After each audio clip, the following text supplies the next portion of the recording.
Educação à distância, mudando realidades.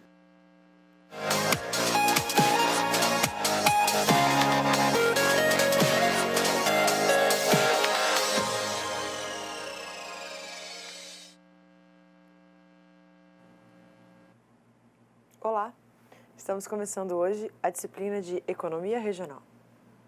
Eu sou a professora Denise Tontiucci e vou estar com vocês ao longo das nossas 4 aulas de conteúdo e da nossa aula de revisão para a nossa prova.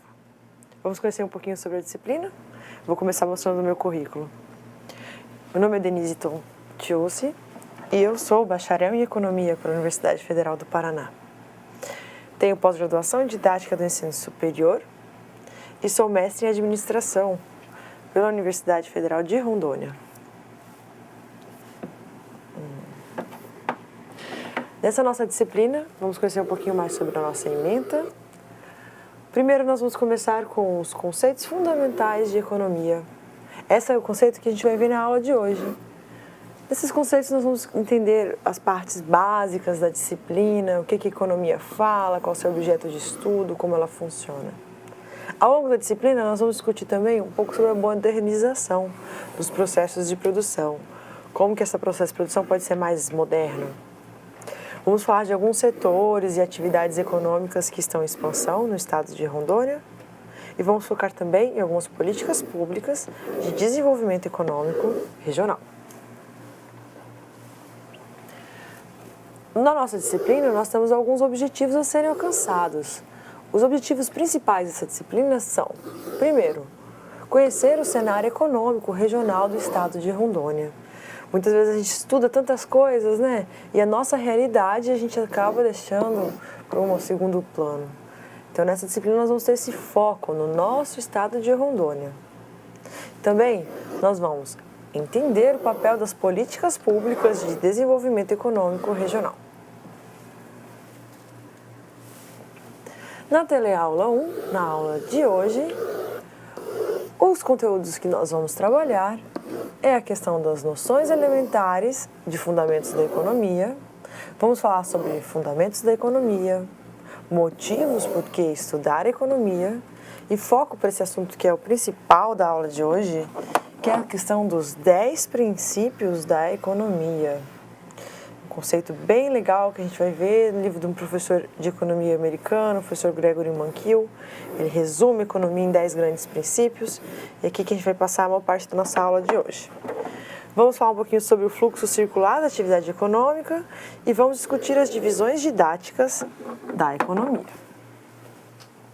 Então, os objetivos dessa aula são no sentido de reconhecer os conceitos de economia, essa é a parte principal de hoje, vamos começar com essa parte de reconhecimento, reconhecer os conceitos de economia. Vamos também trabalhar um pouco, entender com essa questão dos princípios fundamentais da economia. Quando eu falo princípios fundamentais, estou falando dos 10 princípios da economia, que é o principal da aula de hoje, como eu falei. E a questão de analisar o fluxo circular da atividade econômica, como que a economia circula, além de assinalar as divisões didáticas da economia. Esse é o conteúdo básico da nossa aula de hoje. Vamos começar então a primeira parte de conteúdo. Nós vamos começar discutindo sobre o que é economia, tá bom? A gente vê ali no slide o conceito de economia. A palavra economia ela tem uma origem grega, a gente tem a origem da palavra oikos, que está dizendo do lar, da casa, e a palavra nomos. Está muito ligada a essa origem de regras da casa, normas da casa. Então, nos princípios, a economia tem como estudo as pessoas que usam recursos para fazer suas necessidades, principalmente essa interação que existia dentro do lar das pessoas. Ficou ainda esse foco na utilização dos recursos para a satisfação dos desejos das pessoas. A gente fala que em economia, os nossos recursos, eles têm uma quantidade limitadas. Quando eu falo recursos de economia, eu estou falando da quantidade de água, de terras, de trabalho, de capital, de máquinas e equipamentos. Muitas coisas são recursos produtivos, é tudo aquilo que eu uso para transformar em outros bens e outros serviços que são de interesse para o meu consumo. Então, desde os bens e serviços que a gente utiliza para fazer o pão da padaria, também para fazer os serviços de transporte que a gente utiliza todo dia, como fazer tudo aquilo que a gente consome. Então, a ideia aqui na economia é que a gente vive um grande dilema. De um lado, os recursos são finitos. E, além de finitos, eles são escassos, porque eles existem em quantidade muito pequena, insuficiente para satisfazer todas as nossas necessidades. E de outro lado, a gente entende que o ser humano tem uma necessidade de consumo que é infinita, é gigantesca e está sempre sob constante modificação. O dia que você tiver todos os bens que você deseja ter, vai ser lançado um novo celular, vai ser lançado um novo computador e você vai começar a desejar uma coisa nova para você consumir. E a economia a gente tem que balancear essas duas coisas. Os meios para produzir os bens são muito escassos, enquanto o nosso desejo de consumo é infinito e está em constante modificação. Vamos falar um pouquinho mais de economia? A gente fala que como diminuir então a distância entre o que as pessoas querem e o que elas são capazes de obter é um problema básico do estudo da economia. Se a gente tem então uma grande distância entre o que a gente quer consumir e o que a gente pode consumir, a gente tem duas estratégias que podem ser utilizadas para resolver essa distância grande. De um lado, a gente pode simplesmente consumir menos, do outro lado, a gente pode produzir mais. Quando a gente opta por consumir menos, isso tende a gerar na gente um sentimento muito difícil, que é o sentimento que também faz a gente fazer poupança, mas é o sentimento de repressão da demanda, reprimir o meu desejo de consumo. Não é um sentimento fácil de conviver. Do outro lado, a maior solução que a gente tenta encontrar, não só para as famílias, mas também para toda uma organização como o Estado, toda uma população social, é a questão de produzir mais. Quando a gente produz mais bens, produz mais serviços, a gente consegue se aproximar um pouquinho mais entre o nosso desejo de consumir e essa nossa capacidade de consumo. E esse é um dos grandes desafios da economia. Tentar guiar as questões para fazer a gente produzir mais. A gente pode ver no slide, a economia então, a gente tem aqui um resumo, a economia estuda como as pessoas podem obter mais coisas. A gente entende que na economia uma compreensão teórica que o desejo das pessoas sempre é consumir mais. Então, na economia, a gente vai tentar estudar como satisfazer isso, como fazer ser possível todo mundo coletivamente consumir cada vez mais. Os economistas vão se preocupar, então, com otimizar ou melhorar a produção para que a gente tenha mais produção e, com isso, a gente consiga aumentar a faixa de consumo de todas as pessoas da sociedade. E eu tenho uma grande dúvida para apresentar para vocês. A gente está falando sobre alguns desses conceitos. Eu sei que essa é uma palavra que você utiliza na sua vida. Eu queria perguntar para você o que é economia. Você já ouviu essa palavra em vários conceitos? Em vários momentos, eu tenho que fazer um pouco mais de economia, eu estou me preparando para fazer economia. Você já ouviu falar no jornal, a economia esse trimestre reagiu de certa maneira? A gente quer ouvir um pouquinho mais sobre a opinião, a gente preparou um material externo, espero que você goste, sobre o que é economia.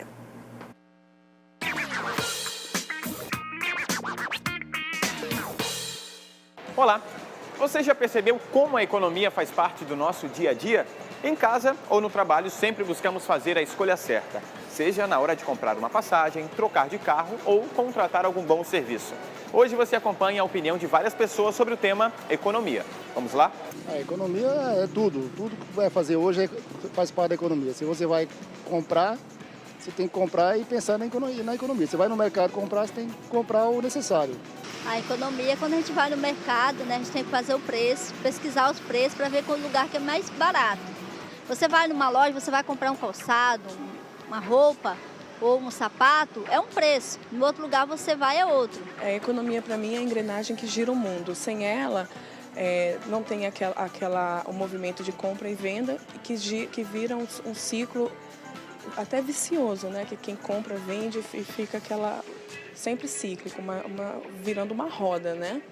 Bem, ao meu ver, a economia depende do ângulo, porque não engloba só como as pessoas, ou a maior parte da população pensa, que é, no caso, só conta, dinheiro, né?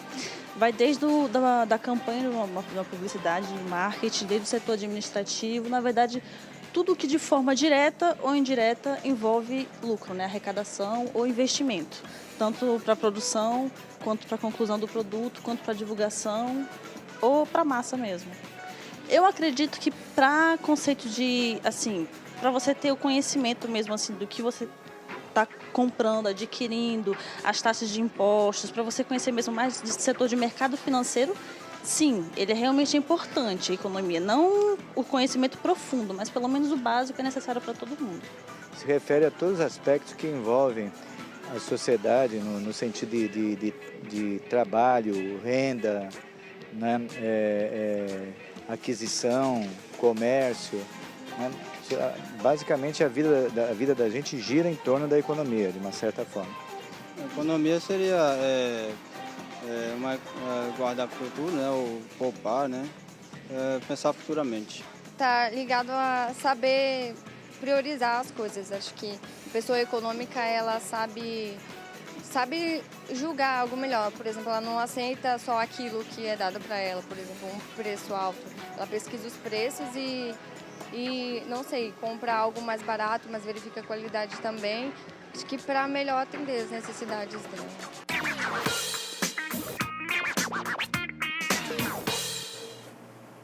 A gente viu várias opções de respostas, né? Eu gostaria de recapitular algumas que eu acho que são muito pertinentes para o nosso conteúdo.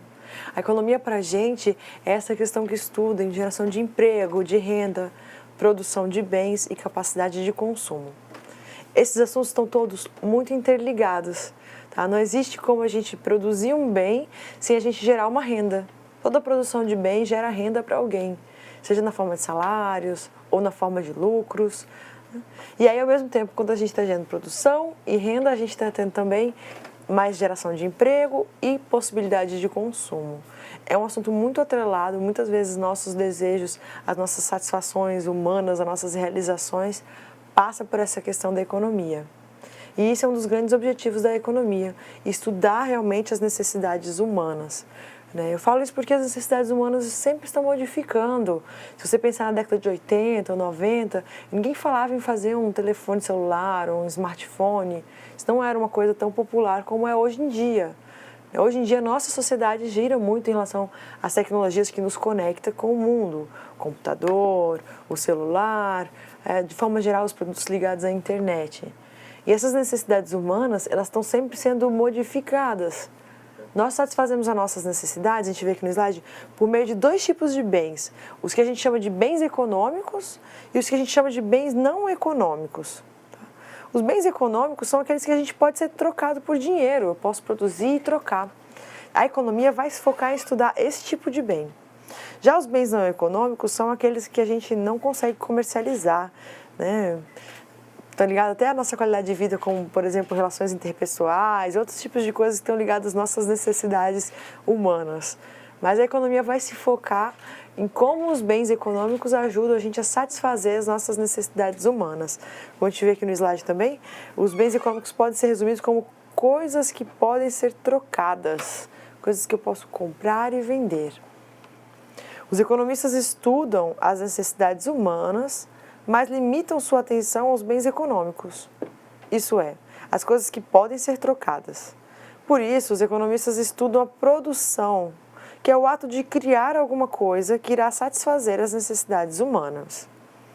Se existem muitos recursos e podemos produzir o suficiente para todos, a necessidade de todos, então não temos um problema econômico. Às vezes eu brinco e falo que lá no céu não tem economia, né? Não sei nem se a gente vai para o céu, porque não precisa de economista, não. Se tiver, então, a necessidade de produzir tudo tiver sanada, não, os recursos não estão escassos, a gente tem uma abundância de recursos, muita terra, muita água, muito trabalho, muita tecnologia, capacidade de empreendedorismo, máquinas, equipamentos. Se tudo tiver em quantidade muito abundante e a gente conseguir produzir muitos bens e muitos serviços, ninguém passa fome, ninguém tem vontade de ter um celular novo, ninguém precisa passar vontade de viajar, porque tudo isso está satisfeito, está realizado. E aí a gente não precisa de economia. Só que a vida real a gente não encontra esse cenário, né? Normalmente, sempre a gente vai ter uma escassez de recursos produtivos e um excesso de necessidades humanas a serem satisfeitas. Se a gente fizer um exercício, eu pedi para vocês, enumere 5 coisas, 5 bens econômicos que você gostaria de adquirir. Você pode pedir uma moto, uma casa, uma viagem, um caderno, várias coisas que a gente pode pensar. Isso aí sempre vai ser realidade, mesmo uma vez que você satisfizer esses seus desejos de consumo, novos desejos surgirão. Eu fico brincando às vezes que não existe bolsa e sapato no mundo para satisfazer o desejo de consumo de todo mundo. E é sobre isso que esse tópico está falando. A gente vê ainda no slide que, na verdade, isso quase nunca acontece. Normalmente os recursos, então, são escassos em relação às necessidades. E os economistas estudam a escassez. Para a gente compreender isso, acho que é importante a gente expressar o que significa essa palavra escassez. Escassez está ligada a essa questão de não existir em abundância e não existir até mesmo no suficiente para satisfazer a nossa necessidade. Você está com sede, quer beber um copo de água, mas a água acabou no bebedouro da escola, a água está escassa. Então você está com aquela necessidade de água reprimida, esse desejo de consumo que não foi satisfeito, você está enfrentando uma situação de escassez. Esse é o exemplo, né? Quando a gente não consegue satisfazer nossas necessidades de consumo, a gente está enfrentando uma situação de escassez ou de falta do produto que a gente está passando essa necessidade. A gente vê então que o objeto de estudo da economia passa a ser então essa questão das necessidades humanas. As necessidades humanas, além de serem ilimitadas, elas são continuamente modificadas pelas constantes inovações tecnológicas. O dia que o ser humano viajar para todas as cidades do planeta, daqui a pouco vem um novo foguete, né, da empresa do Elon Musk aí, está levando o pessoal para andar na órbita ao redor da Terra. Vai começar voos comerciais para fazer esse tipo de passagem, de turismo, né? Quando a pessoa pensa que ela já usou toda a sua vontade de fazer turismo no mundo, vem o ser humano e inventa novas estratégias de turismo. Essa é a questão de constantemente modificado. O dia que você tiver todo o eletroeletrônico que você deseja ter, vai surgir um novo aparelho, igual surgiu o tablet, igual surgiu o celular. Vai surgir uma coisa nova que você vai querer, você vai desejar, porque é assim que é o capitalismo, assim que é a sociedade que a gente vive. Por outro lado, a gente tem a questão dos recursos produtivos. Os recursos produtivos, aqui eu trouxe alguns exemplos, eles são, por exemplo, a energia elétrica, as máquinas, os equipamentos, os prédios, as instalações, os recursos naturais, né? Aqui eu falo terra, água, mata, madeira, tudo da natureza, o trabalho humano qualificado, os recursos financeiros, tudo isso é naturalmente escasso. Naturalmente existe menos do que a gente gostaria de que existisse ou que a gente estaria disposto a consumir. Tivesse muito mais terra agricultável, a gente tinha muito mais pessoas donas dessas terras. A gente tem gente interessada em ser dono da terra, falta é terra. Se tivesse muito mais, todos os recursos produtivos, a gente teria vontade de consumir mais. Se a energia elétrica fosse mais abundante, a gente ia ligar mais nossos eletrodomésticos em casa. Talvez até seria mais fácil comprar mais eletrodomésticos, sabendo que a energia seria tão barata. E assim é para todos os recursos produtivos. Vocês podem observar, então, é aquele paradoxo que eu falei no começo da aula. Por um lado, os recursos são escassos. Eles existem em pouca quantidade na natureza. Por outro lado, o desejo humano é gigantesco e é constantemente modificado. Então, a gente vai ter aí que equilibrar uma situação que é difícil produzir porque os recursos são escassos e é muito grande a necessidade de consumo porque o desejo de consumo das pessoas é muito grande. E nisso entra a economia. A economia vai estudar essa questão da escassez.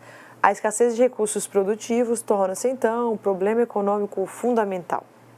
Cada nação, no sentido de cada país, portanto, procura usar esses recursos tão eficientemente quanto possível, a fim de produzir o máximo de bens e serviços úteis. Então, para cada país, essa definição de o que é um bem, um serviço útil é diferente. Tem países que as mulheres usam aquele hijab, aquele lenço na cabeça, porque faz parte da questão cultural, faz parte da questão religiosa. Tem países que as pessoas não usam roupa de banho, né? Não precisa fazer biquíni e tal, porque as pessoas não usam. Cada país vai ter as suas peculiaridades, vai ter a sua questão regional. E aí os países vão utilizar todos os seus recursos produtivos da maneira que eles julgam mais eficiente para tentar produzir o máximo de bens e serviços para satisfazer melhor a sua população. A definição de riqueza, do que faz um país ser rico, está ligada a essa questão do país saber gerenciar os seus recursos produtivos para que ele produza o máximo de bens e serviços com qualidade e utilidade para atender a sua população. Então, a própria economia surgiu a partir desse questionamento. Por que algumas nações são mais ricas do que outras? O primeiro livro que a gente considera que a economia surgiu a partir dali, ele chama uma investigação sobre a origem da riqueza das nações. Ele vai tentar diferenciar por que alguns países são ricos e outros não. No primeiro momento, muitas pessoas pensavam que tinha a ver com questão de recursos naturais. Hoje em dia a gente sabe, tem um pouco a ver, mas não tanto assim. Às vezes, se um país tem muito diamante, muito petróleo, muitas riquezas naturais, ele pode ser um país que está numa situação de pobreza. Um exemplo muito próximo da nossa realidade é a questão da Venezuela, que é um país que tem muita riqueza natural, tem muitas reservas de petróleo e que tem enfrentado uma crise econômica muito séria com grande empobrecimento da sua população. Por outro lado, às vezes a gente tem países que estão em situação de pouquíssimos recursos naturais e que estão numa situação econômica também muito boa ao mesmo tempo. As pessoas têm grande poder de consumo, muito consumo de alimentos, de bens transformados. Então, a gente vai ter que investigar direitinho por que alguns países são ricos e outros não. A grande resposta é essa. Os países ricos, eles sabem gerenciar bem os seus recursos produtivos para fazer de forma bem otimizada a produção e produzir mais bens e mais serviços. Bom, falamos disso, agora nós vamos falar um pouquinho sobre o que eu comentei para vocês, o principal conteúdo da aula de hoje, os 10 princípios de economia. Esse é o tema também que vai ficar nossa atividade para casa, nossa atividade de percurso. Os 10 princípios da economia são divididos em 3 grandes grupos. O primeiro está ligado a como as pessoas tomam decisões.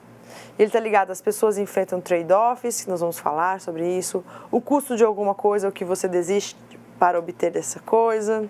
As pessoas raciocinam na margem, as pessoas reagem a incentivos. Um segundo bloco fala que como as pessoas interagem. O comércio pode ser bom para todos na sua interação. Os mercados geralmente são uma boa maneira de organizar a atividade econômica. E às vezes o governo pode melhorar o resultado dos mercados. E por fim, nós vamos falar como a economia funciona. O padrão de vida de um país depende da sua capacidade de produzir bens e serviços. Os preços dos bens sobem quando o governo emite moeda demais. E a sociedade enfrenta um trade-off de curto prazo entre inflação e desemprego. Esse é o material do nosso caderno da disciplina. Sugiro fortemente que vocês façam a leitura. Essa é uma parte que está bem resumida, está bem importante, vai te fazer entender um pouco mais sobre o que é economia. Nossa atividade de casa vai estar ligada à leitura e à síntese dessa parte do conteúdo. Vamos começar a discutir um por um? Primeiro vamos falar da questão do trade-off. O trade-off tem essa questão de que nada é de graça. Para conseguirmos o que queremos, precisamos abrir mão de outra coisa de que gostamos. A tomada de decisão existe escolher uma coisa em detrimento de outra. Vocês gostam muito do intervalo, eu tenho certeza disso. A gente na escola gosta de conversar com os colegas, sai para lanchar, passeia um pouco na escola, estica um pouco o esqueleto, né?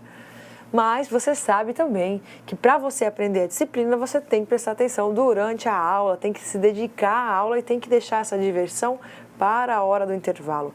Esse tipo de trade-off é um exemplo de como a gente não consegue fazer as duas coisas ao mesmo tempo. 1 minuto que você dedica ao estudo é 1 minuto que você não está fazendo outra coisa da sua vida. Você não está assistindo televisão, não está jogando videogame, não está mexendo no celular, não está passeando nem conversando com seus amigos. A mesma coisa para o seu dinheiro. Qualquer R$1 que você gaste na cantina, lanchando, fazendo qualquer coisa, é R$1 que você não está economizando, por exemplo. Ou que você não está gastando com transporte, ou com livros, ou com o que quer que seja que você gosta de gastar o seu dinheiro. A questão aqui é, toda vez que a gente vai entrar por uma porta toda vez que a gente passa por uma decisão, é como se a gente estivesse abrindo mão de todas as portas que estão ao nosso redor. É parecido com namorar. Quando você arruma um namorado, assim, você escolhe se amarrar a uma pessoa. Ao mesmo tempo, você está dizendo não para todas as outras pessoas que estão aí disponíveis para você. Então, a ideia do trade-off é assim. Toda vez que você diz um sim para alguma coisa, você está dizendo vários nãos para outras coisas ao seu redor. Falando ainda de trade-off, a gente vê que, por exemplo, o que é mais importante para você? Gastos com defesa nacional, armas, ou gastos com alimentos? Essa é uma questão bem grande da economia, tá, gente? Bem antiga, é uma questão que define muito a questão de discussões políticas polarizadas dentro da economia. O governo não consegue aumentar seus gastos infinitamente. Cada R$1 a mais que ele gasta com alimentos, ele está deixando de gastar com outras coisas, por exemplo, com armas ou com defesa nacional. Esse é um debate muito, muito antigo na economia. Essa pergunta tem mais de 200 anos. Ela é bastante pertinente para o nosso momento político, não só hoje, como sempre. É uma pergunta muito basilar da economia. Toda vez que você vai discutir com alguma pessoa que está falando sobre políticas públicas, ela está, de certa forma, respondendo essa pergunta, onde ela acha que o próximo R$1 deve ser gasto mais em alimentos ou mais em defesa nacional. A gente vê ainda no slide que você prefere assistir TV ou estudar para uma prova? Quando decidimos gastar R$1 a mais em qualquer uma dessas coisas, temos R$1 a menos para gastar em outras coisas. A questão aqui é escolhas. Trade-off está ligado ao conceito de escolhas. Falamos do princípio número 1, vamos falar um pouquinho do princípio número 2, o custo de oportunidade. Esses dois princípios são bem amarradinhos no outro, tá? Os trade-offs mostram que para obter uma coisa, precisamos desistir de outra. Ou seja, o custo de alguma coisa depende daquilo que desistimos para obtê-la. Gosto muito dessa frase para tentar explicar esse conceito. A ideia é que esse foi o ex-presidente do Uruguai que falou essa frase, né? Ele fala o seguinte: porque quando eu compro algo, eu não compro com dinheiro, eu compro com o tempo de vida que eu tive que gastar para ter esse dinheiro. É bem essa questão. Quando você decide uma coisa, o custo daquilo muitas vezes é o que você abriu mão para ter direito a essa coisa.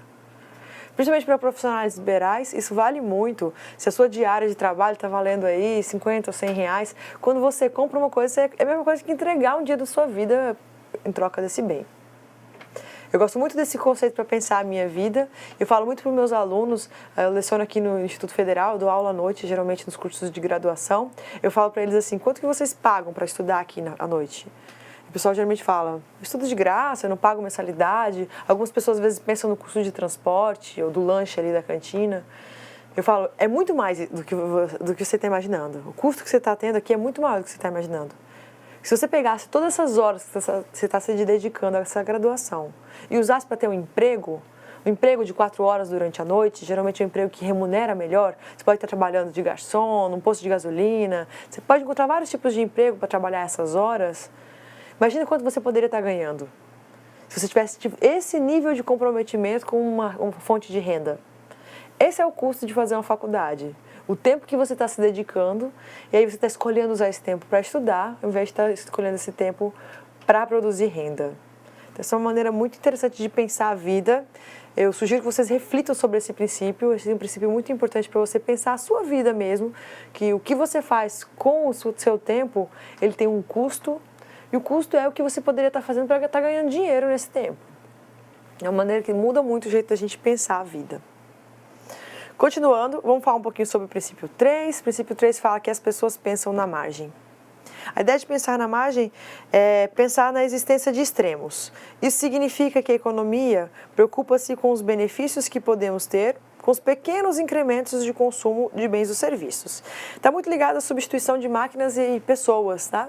Normalmente, quando eu falo assim, vamos fazer uma colheita de soja, a gente vai fazer isso por máquinas ou por pessoas, fazendo colheita manual. Normalmente, só a gente sabe que hoje em dia é máquinas, né? Quase não se usa outro tipo de colheita, mas quando a gente pensa numa decisão dessa, muito difícil a gente pensar no começo do zero e falar assim, vamos fazer tudo por máquinas. E aí a gente vai decidir todo mundo na decisão extrema. Normalmente, a vida ela é mais aproximada com outros modelos de resposta. Quando você pensa, por exemplo, assim, produção de um carro, a gente vai colocar mais automática, com mais máquinas na produção, ou vamos colocar mais manual, com mais pessoas na produção? Normalmente, cada mudança é uma máquina a mais na linha de produção ou uma pessoa a mais. E essa é a questão do pensamento na margem, a questão de uma unidade a mais apenas. Então, quando a gente vai tendo uma mudança no arranjo produtivo das questões de economia, normalmente ele não é no extremo, totalmente maquinado, totalmente manual. Ele é uma mudança incremental, no sentido de um pouquinho a mais de máquinas ou um pouquinho a mais de trabalho manual. E as decisões acontecem assim nas empresas, principalmente. As pessoas geralmente não trocam totalmente seus empregados ou não trocam totalmente suas máquinas. Elas vão fazendo decisões incrementais. Princípio número 4, incentivos. Eu gosto muito desse princípio, que é como as pessoas tomam decisões por meio de comparação de custos e benefícios. Seu comportamento pode mudar quando os custos e benefícios mudam. Esse princípio basicamente fala que as pessoas reagem a incentivos. Você tem um incentivo a comprar um picolé quando ele custa 20 centavos. Se ele custar 2,50, o seu incentivo é outro.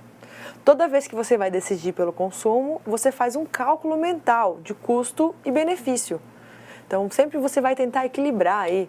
Às vezes você nem está pensando em comprar um fone de ouvido, mas se aparece um fone de ouvido bem bom, numa promoção, por R$ 1,99, talvez você realmente vai pensar, está valendo a pena. Você recebeu um incentivo para fazer isso.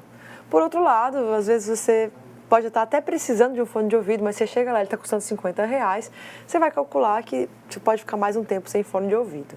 As pessoas reagem a incentivos. A gente tem uma calculadora mental, assim, de será que vale a pena? E essa calculadora é calibrada de um jeito especial para cada pessoa. Falando ainda de incentivos, por exemplo, quando o preço da carne aumenta, nós podemos optar por comprar outra coisa, como frango ou ovos. O aumento do preço é um incentivo, um estímulo para desistirmos desse produto. Ao contrário, quando o preço cai, nos sentimos estimulados a comprar mais do produto. Vamos falar um pouquinho do princípio número 5. Já falamos sobre como as pessoas tomam decisões, agora vamos falar sobre como a economia interage.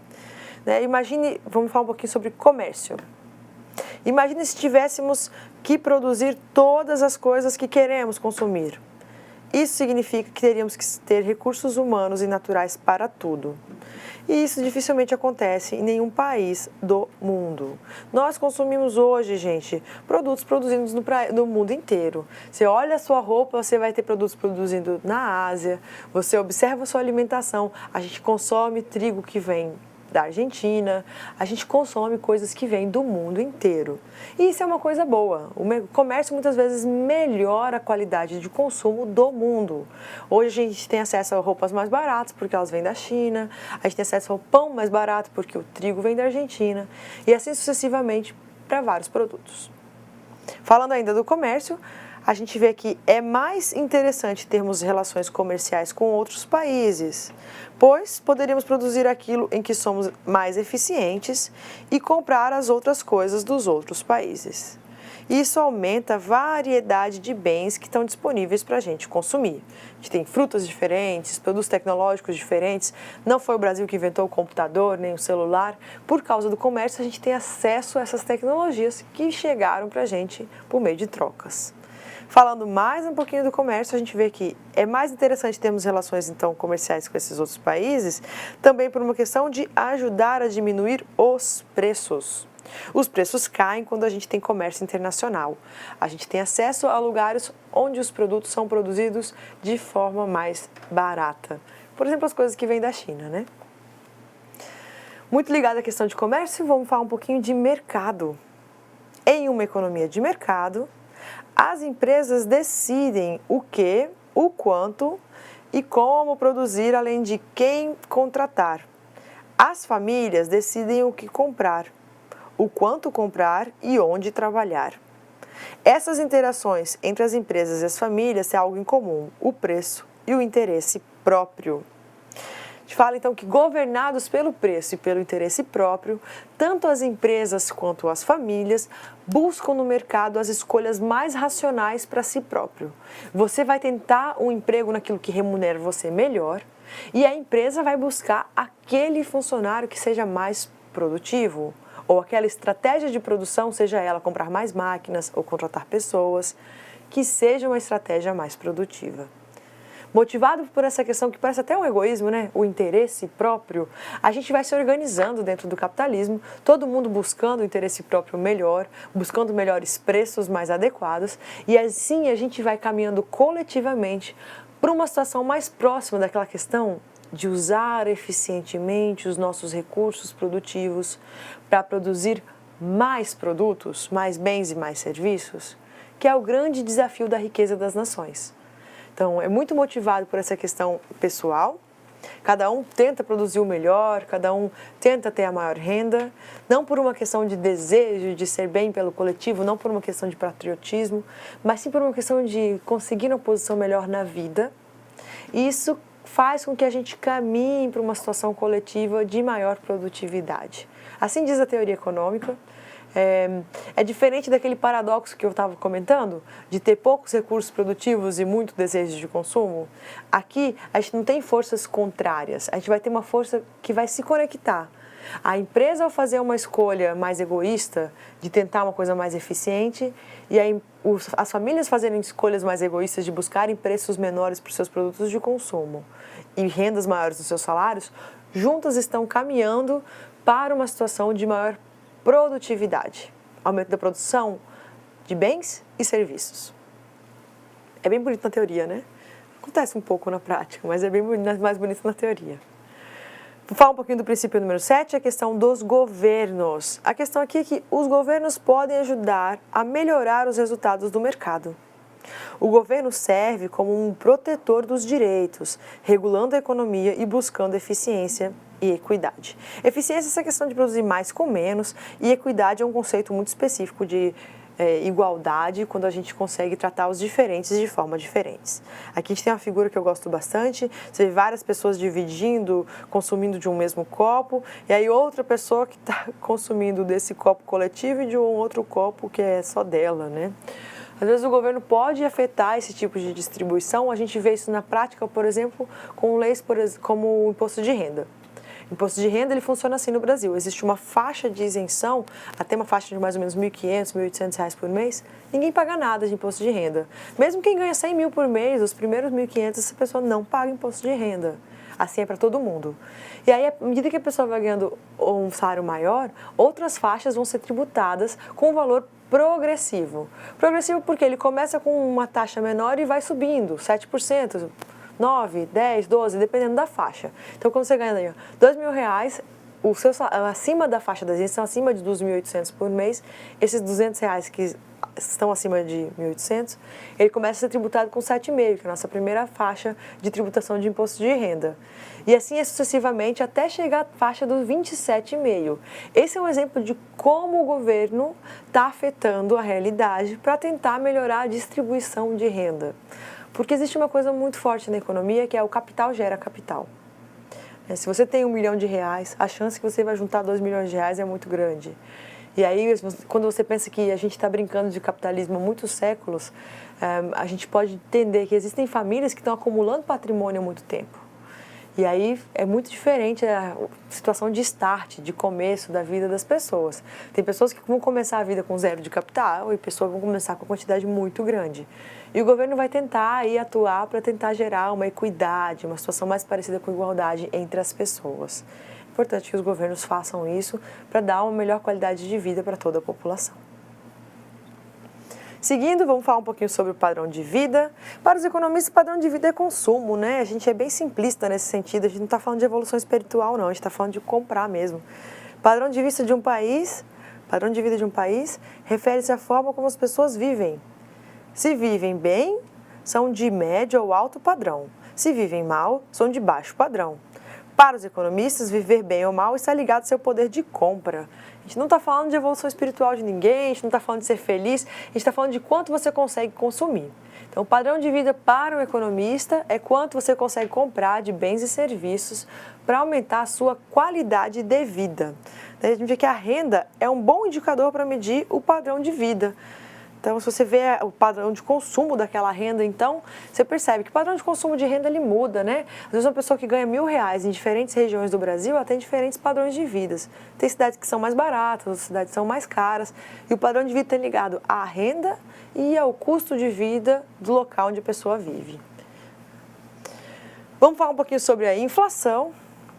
Inflação é um tema maravilhoso, né? No Brasil ele é tão relevante, dá pra gente ficar uma semana falando só disso. Mas eu vou falar bem rapidinho que a inflação nada mais é do que a elevação geral dos preços de uma economia. Eu gosto muito de dar destaque para essa palavra geral, tá? Na nossa história recente, a gente assistiu alguns produtos subirem de preço. Vocês lembram quando o tomate subiu muito de preço, o feijão subiu muito de preço? De vez em quando algum preço sobe, isso é normal. Quando um preço sobe, isso não é inflação. Um preço está subindo, isso é um mecanismo de preço que a economia tem para sinalizar que aquele produto está faltando, tá? O tomate subiu de preço quando ele ficou escasso no nosso mercado. Isso manda um sinal muito poderoso, manda um sinal para os produtores. Eles falam, recebem muito fortemente esse sinal, eles não precisam nem estudar economia para entender. Ele entende, o tomate está caro, vai valer a pena. Se eu plantar, eu vou ter um lucro bom.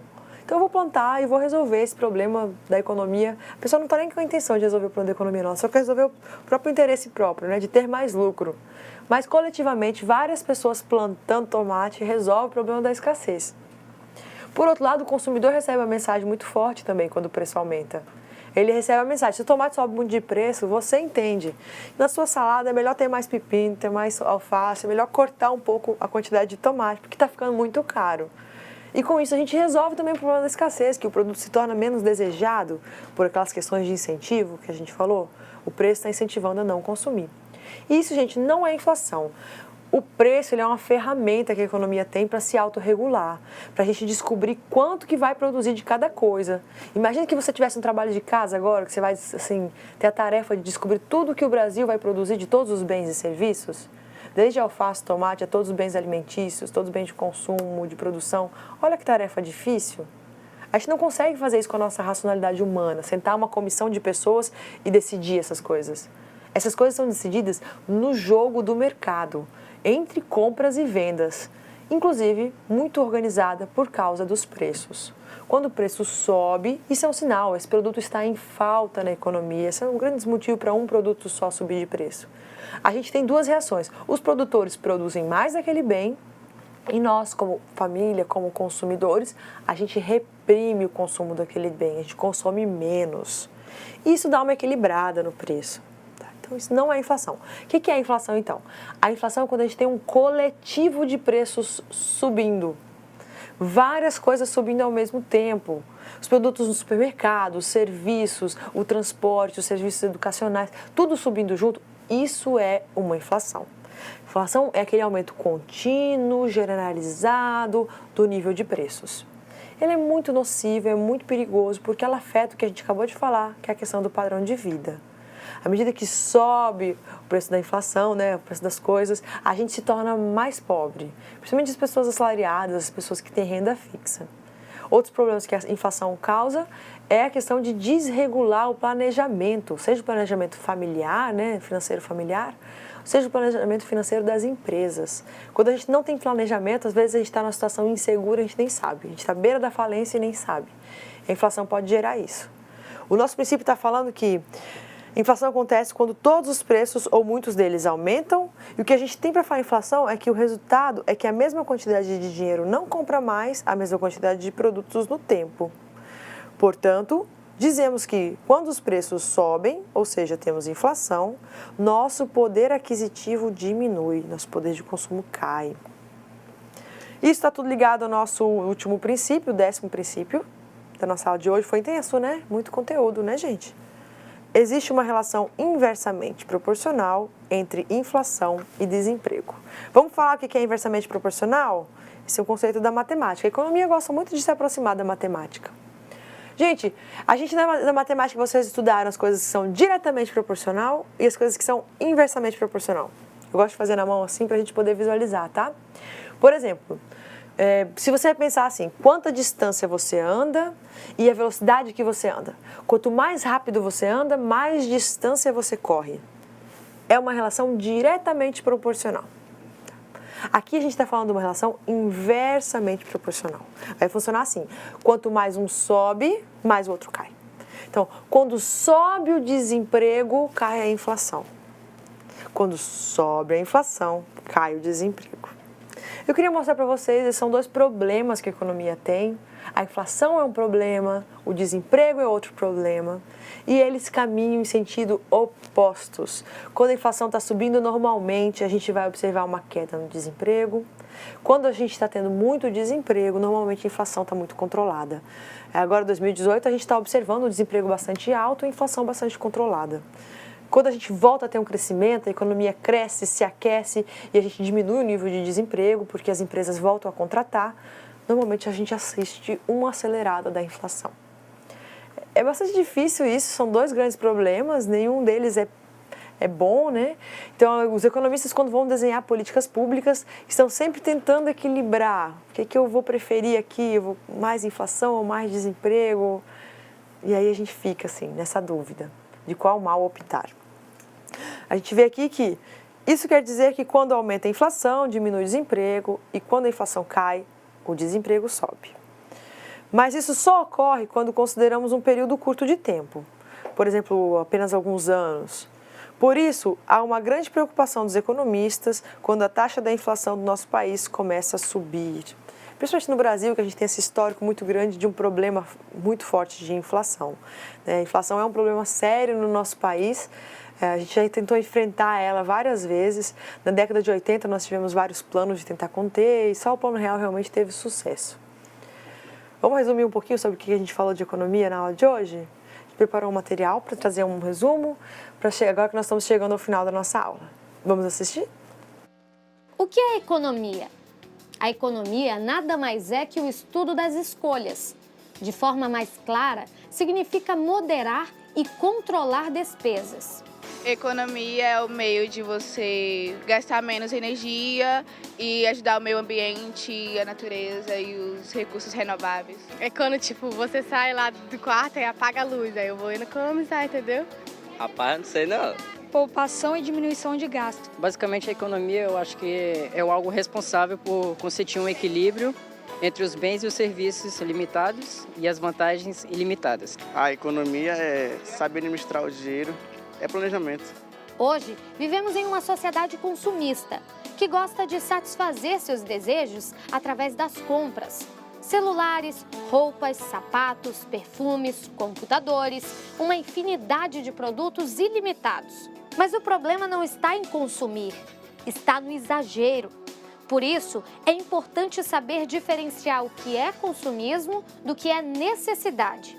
E economia é justamente isso, saber fazer escolhas. Economia estuda a otimização dos recursos naturais, recursos escassos para a satisfação da sociedade. O consumismo é o ato de consumir um produto ou um bem ou um serviço. Quando você fala de consumismo exagerado, você está falando quando é fora da curva, né? Quando você consome além da necessidade. Primeiramente, você tem que analisar a real necessidade de consumo do produto. Teoricamente, 80% do que você consome é desnecessário. A economia pode ser dividida em vários ramos. Contudo, são dois ramos que a ciência se divide: microeconomia e macroeconomia. Microeconomia estuda a relação entre a unidade consumidora e a unidade produtora e sua relação a nível de mercado. Macroeconomia estuda os agregados econômicos, como o todo reage diante da estrutura econômica. A gente viu então que foi falado sobre a divisão didática no final do nosso vídeo, né? Espero que tenha funcionado como uma forma de revisão do nosso conteúdo. E sobre essa questão da divisão didática da economia, eu preparei um material no slide para a gente dar uma olhada. Que em termos didáticos, a gente costuma dividir a economia então nessas duas partes, a microeconomia e a macroeconomia. A micro estuda o comportamento individual dos agentes econômicos.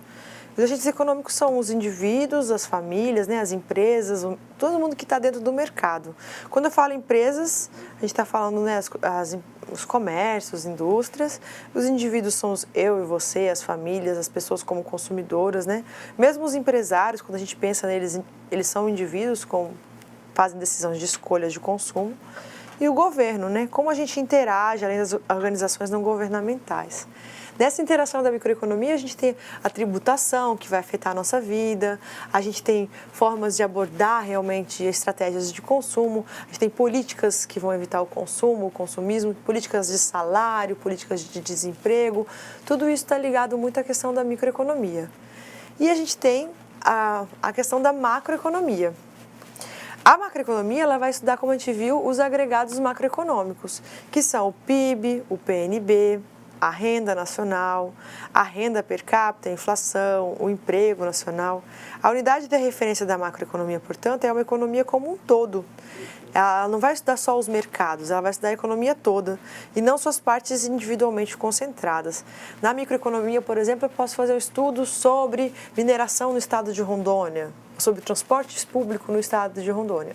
Já na macroeconomia, a gente vai olhar um campo de mercado um pouco maior, é como se a gente olhasse uma lupa com -1. Né? E a gente vai ver todo o mercado nacional, todo o mercado do estado, toda a economia como um conjunto. Pessoal, você quer bastante conteúdo para digerir, essa nossa primeira parte a gente fica por aqui. Você fica com a sua atividade de sala, em breve a gente retorna para a correção.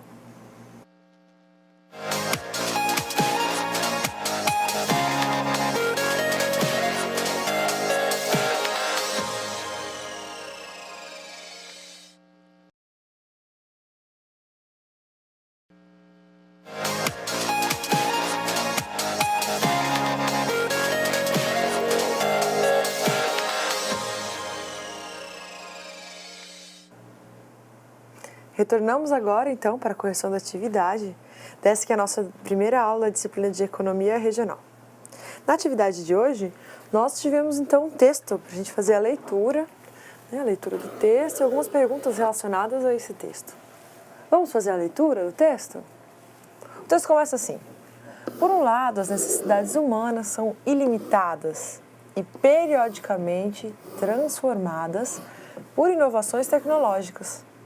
Via de regra, quando as necessidades elementares, que é a alimentação, vestuário, moradia, são atendidas, as pessoas passam a ter outras necessidades, como transporte, saúde, educação, entre outras.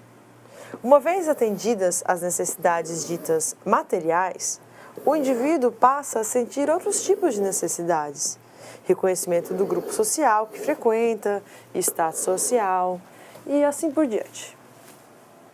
Por outro lado, para satisfazer em maior quantidade e melhor qualidade as necessidades, a sociedade conta com uma inexorável escassez de recursos produtivos. E aqui novamente eu listo alguns recursos produtivos, por exemplo, a energia acumulada, as máquinas e equipamentos, os prédios e instalações, os recursos naturais, o trabalho humano qualificado e os recursos financeiros. De modo que nem todas as necessidades humanas podem ser atendidas. A escassez de recursos torna-se, então, o problema econômico fundamental. De modo que cada sociedade, por meio do uso dos instrumentos fornecidos pela ciência econômica, procura usar os recursos produtivos escassos tão eficientemente quanto possível, a fim de produzir o máximo de bens e serviços que são úteis e desejados. O objeto de estudo da economia é, portanto, o estudo e a administração da escassez dos recursos produtivos. Se não houvesse escassez de recursos produtivos, não haveria necessidade de se estudar economia. Não obstante, como a escassez de recursos produtivos é um problema universal, todas as economias nacionais têm seus problemas econômicos específicos que as caracterizam. Esse é um texto que foi adaptado de um manual de economia, escrito, o capítulo fala de princípios de economia micro e macro. Pessoal, então o que é em síntese o que a gente leu? Esse conteúdo que a gente leu é o conteúdo da nossa aula de hoje, né? Vai discutir um pouco sobre o que é economia, sobre essa questão da gerência da escassez. Essa escassez, quando a gente fala, a gente está querendo dizer a falta de recursos produtivos ou a existência de recursos produtivos em quantidades não suficientes para organizar toda a produção que a gente gostaria de ter. é importante compreender que nem sempre todos os recursos são escassos ao mesmo tempo. Às vezes o que a gente tem é uma escassez relativa, a gente até tem às vezes algum recurso em excesso, enquanto outros recursos estão em escassez. E é justamente a escassez desses outros recursos que faz esse primeiro estar em excesso, porque a gente não tem condições de explorar esse recurso por falta do que está ali acompanhando para essa exploração. A gente sabe que conseguir explorar com qualidade os nossos recursos produtivos é uma estratégia para que gere o crescimento econômico mesmo. Então, baseado nesse texto que a gente leu durante a nossa atividade de sala, né? Nós temos algumas perguntas que eu gostaria de mostrar para vocês e espero que vocês tenham conseguido responder. Então, a atividade funcionou assim, a gente escreveu assim: após lerem o texto individualmente, formem grupos de até 5 alunos para debaterem os conteúdos propostos. Em seguida, respondam as seguintes questões.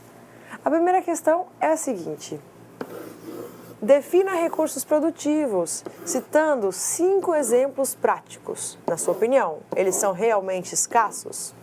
Então, primeiro a gente vai falar sobre o que são recursos produtivos. Recursos produtivos são essas coisas que a gente utiliza para fazer outros produtos.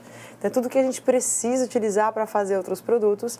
Exemplos são a energia elétrica, que a gente usa em diversas etapas do processo produtivo, o trabalho humano qualificado, a capacidade de empreendedorismo, a terra, os diversos recursos naturais que existem, os prédios, as instalações, as máquinas, os equipamentos, tudo isso são exemplos de recursos produtivos.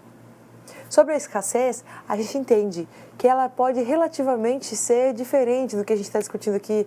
Pode ser que não seja todos os recursos escassos ao mesmo tempo. Por exemplo, aqui em Porto Velho a gente tem o Rio Madeira. E o rio, então, ele é bastante abundante. É abundante em água, abundante em peixes, é muito rico. Esses não são recursos que a gente enfrenta com uma grande escassez. No entanto, a gente sabe que outros recursos existem com bastante escassez, às vezes o capital ou às vezes a mão de obra qualificada, que são recursos que nos impedem de utilizar toda a potencialidade do rio. E assim a gente observa em quase todos os municípios do nosso estado.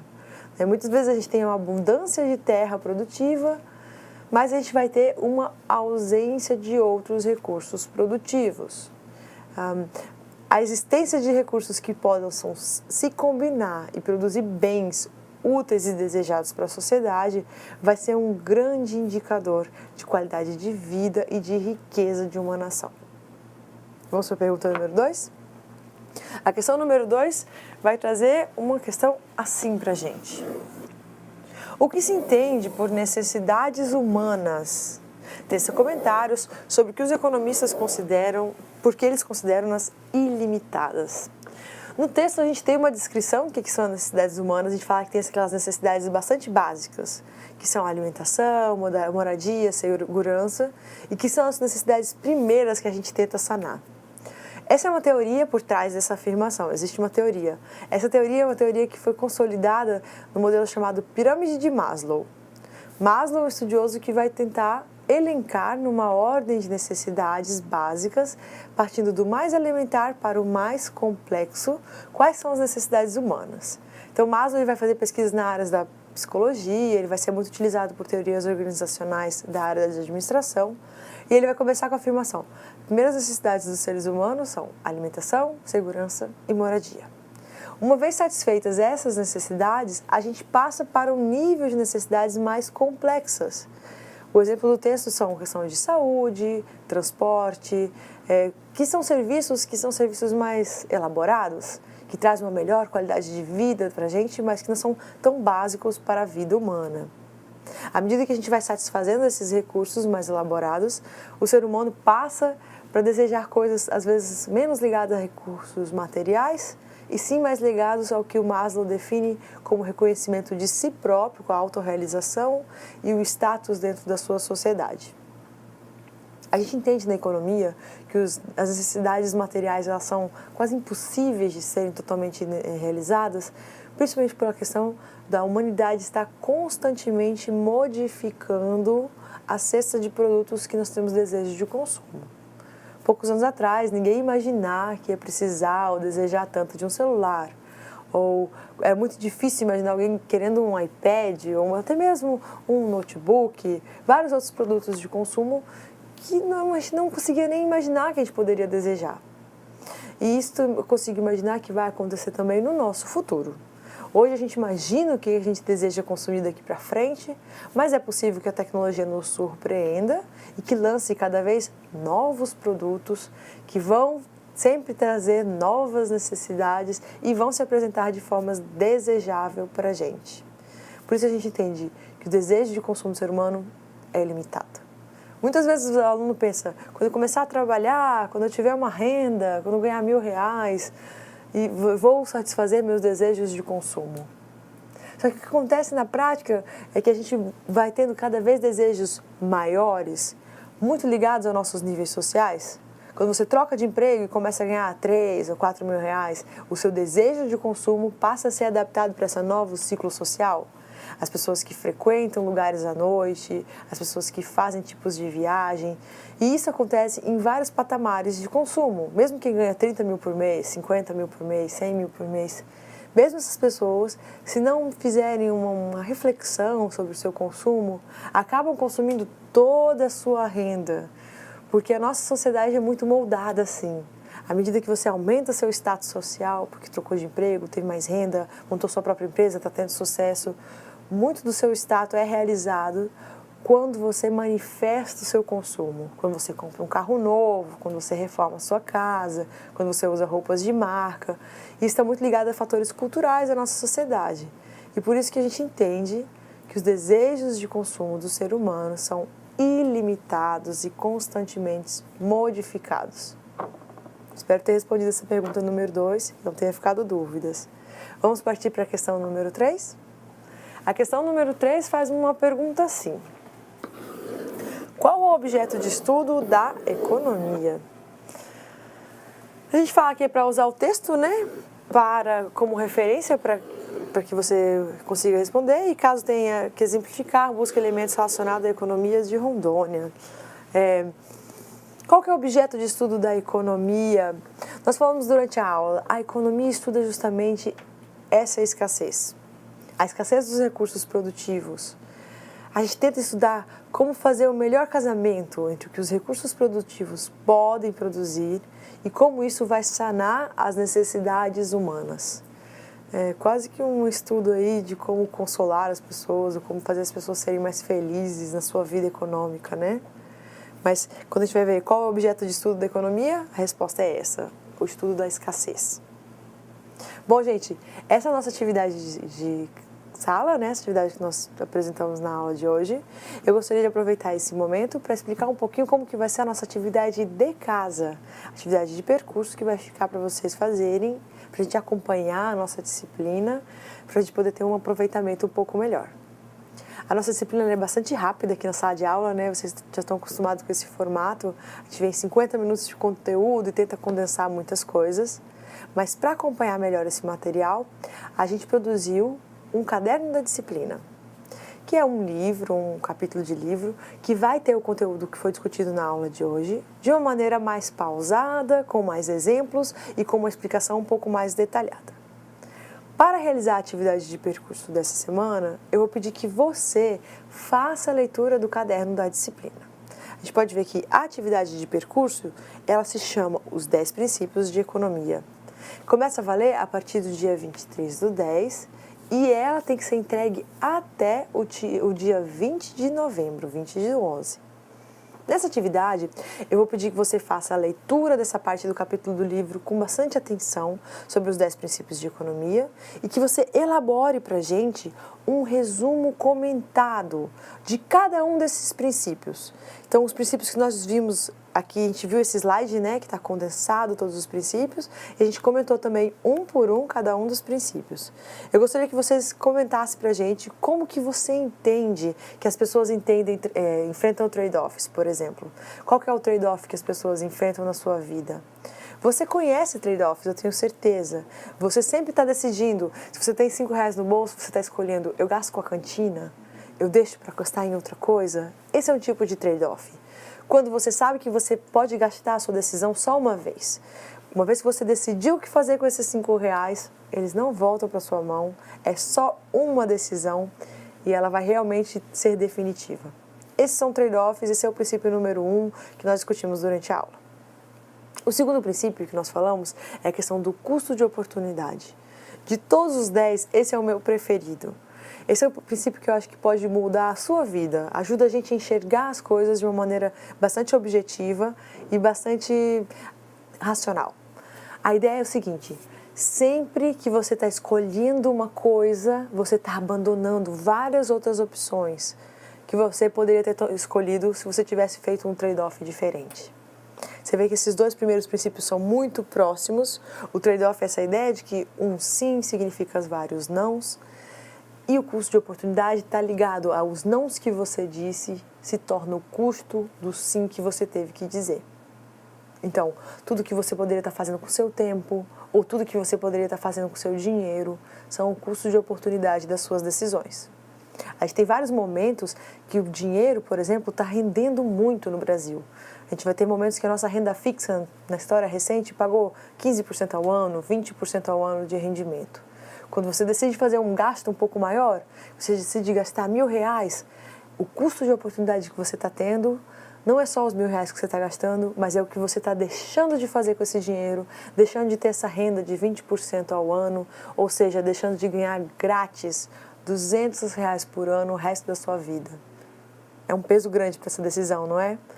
Esse é o princípio número 2 que a gente falou, a questão do custo de uma coisa, o que você desiste para obter essa coisa. Então, o que você tem que desistir, o que você tem que abrir mão para conseguir o que você quer. É uma maneira muito boa de encarar a vida. Princípio número 3, a gente falou para essa questão das pessoas decidirem na margem no sentido de o que eu faria para eu fazer 1 hora a mais de estudo. Você não vai falar assim, eu vou estudar agora, minha vida inteira, eu vou estudar 100 horas por semana. É muito difícil tomar esse tipo de decisão. Mas qual é o ganho que eu tenho de estudar 1 hora a mais por dia, 1 hora a mais por semana? Esse é o tipo de pensamento que a gente faz. A gente não muda totalmente a nossa vida, a gente faz pensamentos incrementais.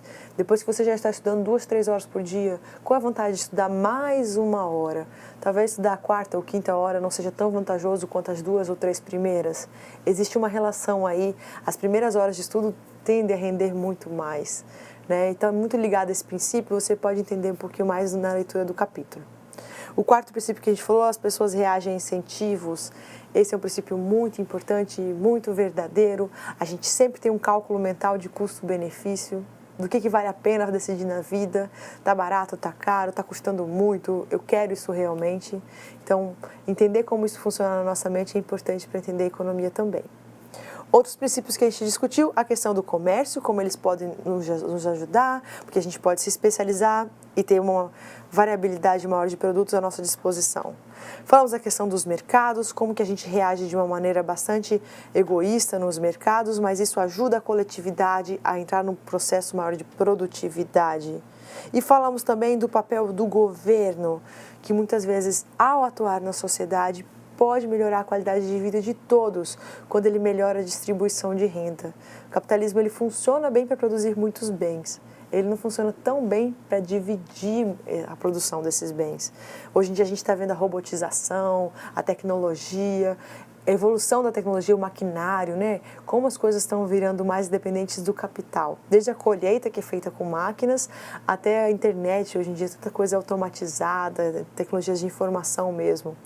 E isso aí aumenta a concentração de renda. As empresas que têm acesso a esses bens de capital tendem a ter uma lucratividade muito maior do que os salários das famílias ou do que outras empresas menores. Então, o governo tem que atuar, sim, melhorando a distribuição de renda, e isso pode melhorar o funcionamento do próprio capitalismo.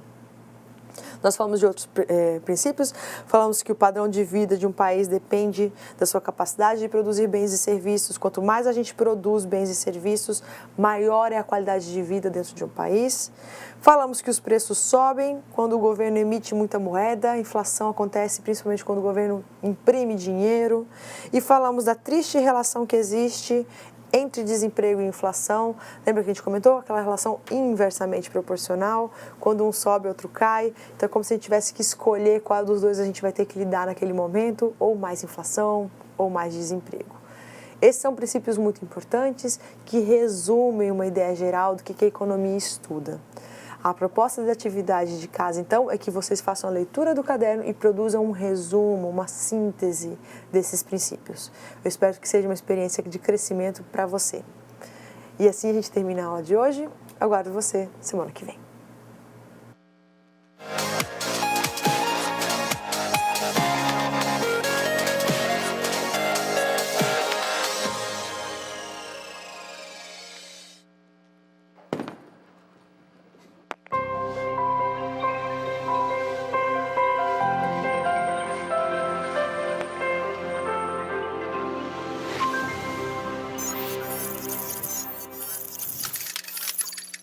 Educação à distância, mudando realidades.